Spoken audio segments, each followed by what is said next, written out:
নমস্কার। আজকে একটা ভিন্ন টপিক এনেছি।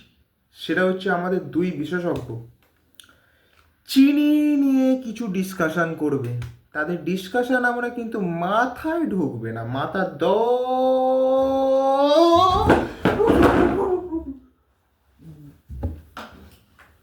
10 হাত ওপর দিকে যাবে, ঠিক আছে?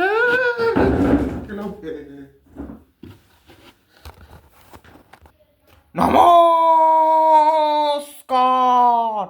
আমি হলাম বিশেষজ্ঞ এ। ড্রেসটা চেঞ্জ করে আপনাদের সাথে এক্ষুনি আসছি। ড্রেসটা শুধু চেঞ্জ করতে দিন। আর হ্যাঁ, আপনারা কিন্তু অবশ্যই দেখবেন। নমস্কার, আমি হলাম বিশেষজ্ঞ বি। আপনারা একটু অপেক্ষা করুন, আমি আমার ড্রেসটা চেঞ্জ করে আসি। এই চাকলে পড়ে গেল। তো আপনারা তো শুনলেন বিশেষজ্ঞ এ মানে ওই অদ্ভুত ড্রেস পরিহিত লোকটি, আর বিশেষজ্ঞ বি মানে বালিশম্যান। বালিশম্যান কেন নাম হয়েছে ভাই আমি জানি না। ওনারা দুজনই এখানে আসবেন চিনি। হ্যাঁ, আজকের টপিক চিনি। এই চিনি নিয়ে চিনি চিনি খেলবেন, চিনি নিয়ে আর কি কিছু বক্তব্য করবেন, একে অপরের সাথে তর্কাতর্কি, কনভারসেশন, কমিউনিকেশন। ভাই আপনারা যেটা ইচ্ছা খুশি তাই বলতে পারেন, যা ইচ্ছা খুশি তাই বলুন। তর্কাতর্কি, বক্তব্য, কমিউনিকেশন যাচ্ছে তাই ঘন্টাখানেক। না না না, কপিরাইট চলে আসবে। ঘন্টাখানেক, এই ঘন্টাখানেক বলেছি, ঘন্টাখানেকের সঙ্গে বাকি কিছু যোগ করে নিই কিন্তু। যাই হোক, ওনারা দুজন আসছেন, আপনারা একটু ওয়েট করুন, এক্ষুনি চলে আসবে। নমস্কার, আমি হলাম বিশেষজ্ঞ এ, আর বিশেষজ্ঞ বি ওইখানে বসে রয়েছে। কারণ ওনার এই স্টুডিওটাতে stdio.in, এই কী সব বলছি, ও তো অন্য কিছু জিনিস। যাই হোক, তোমরা এই স্টুডিওতে একটা মাত্র সুন্দর মোলায়েম বসার চেয়ার আছে। তাই ওনাকে মানে বিশেষজ্ঞ বিকে হরবে উনি নাকি নিজেকে বালিশ ম্যান বলেন।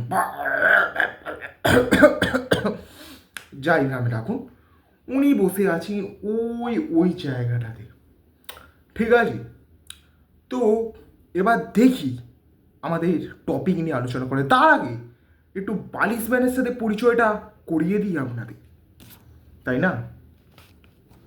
আর একটা কথা, এই চশমা কেন পড়ে আছি আমি নিজেও জানি না।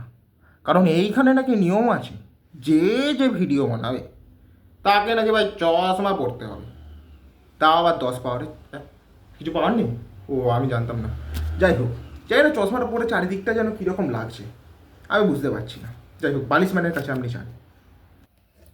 নমস্কার, আমি হলাম আপনাদের সবার প্রিয় বালিশম্যান।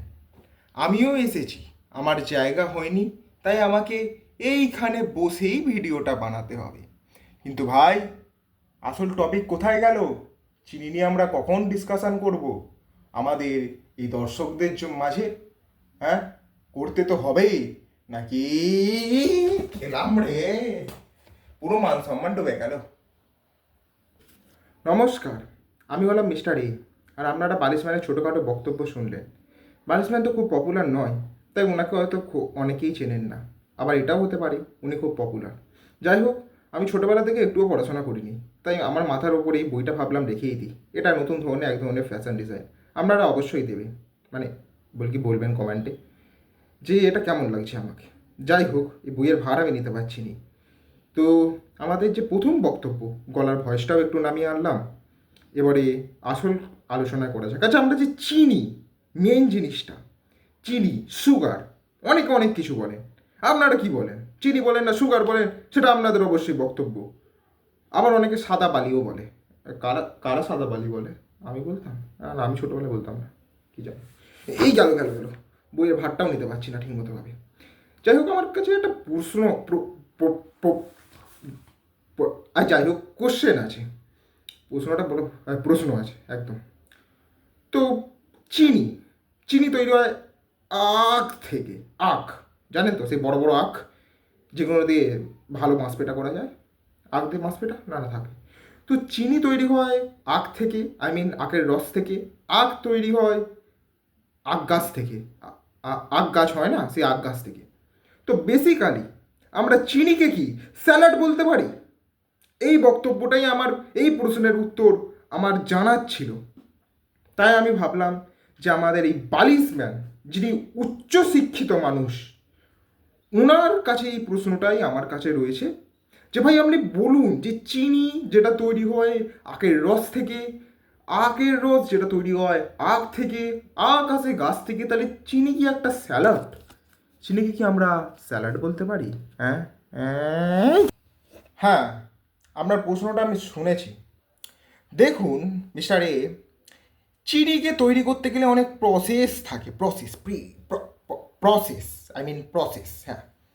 তো চিনিকে আমরা একটু হালকার ওপর লেপে দেওয়া স্যালাড বলতে পারি। তবে আপনি যদি একটু ভালো করে গবেষণা করেন তাহলে আপনি দেখতে পাবেন যে চিনির থেকে মধু এখন সবাই বেশি খায়। তো যাই হোক, চিনিকে আপনার উত্তর আমি দিয়ে দিলাম যে হালকা লেপে দেওয়া স্যালাড বলতে পারি, কারণ চিনি তো অবশ্যই আপনি যেটা বললেন সেটা আসে, আর বাকিটা আপনি গুগল করেও জেনে নিতে পারেন, সেটা আপনার বক্তব্য। কি ব্যাপার, আমার তো আপনার প্রশ্নটা শুনেই তো আমার মাথা থেকে বইটা খুলে পড়ে গেল। এই কি, এক মিনিট, এরম প্রশ্নের উত্তর তো আসার কথা না। আপনি আসল বালিশম্যান হতেই পারে না। আরে বালিশম্যান আমার বন্ধু হয়, এটা কি করে হতে পারে? এ কি, আপনার বালিশের রংটা ওই রকম কেন? এই ধর ধর ধর ধর, আসো না, ধর ওকে ধর, ওকে ধর, মার ও আসল বালিশম্যান নয়। আরে আরে কি করছেন মারছো? আসল বালিশম্যান নয়, আমি ধরা পড়ে গেলাম রে ভাই, ধরা পড়ে গেলাম। কি যে হচ্ছে কিছুই বুঝতে পারছি না। লাস্টে আপনারা হয়তো দেখলেন যে বালিশম্যান বেরিয়ে গেলেন এবং তার সাথে মিস্টার এও বেরিয়ে গেলেন। দুজনের উদ্দেশ্যে আমি জানতে পারি পরবর্তীকালে পুলিশের কাছ থেকে যে পরবর্তীকালে কি ভাই, কিছুক্ষণের মধ্যেই তো জানতে পারলাম সব কিছু। দুজনেই ধরা পড়ে যায়, ফার্স্টে বালিশম্যান, তারপরে ওই ব্যাটা মিস্টার ই। লয়াল বন্ধুত্ব যাকে বলা হয়, রয়্যাল আর লয়াল এই দুটোর মধ্যে পার্থক্য কি আমি ঠিক জানি না, আমাকে বলে দেবে পরে, ঠিক আছে? আপনারাও বলে দেবেন আমাকে, অবশ্যই জানি, আমি তো অতটা কিছু জানি না, আপনারা সব বলবেন। তো সমস্যাটা হলো এই যে সবাই আর কি পালিয়ে গেলেন, দুজনেই ফ্রড ছিলেন, আর আমাদের আসল প্রশ্নের উত্তরই জানা হলো না। আজকে এইটুকুই শেষ করছি, কারণ ওদের দুজনকে এক্ষুনি ধোলাই দিতে হবে ভালো করে।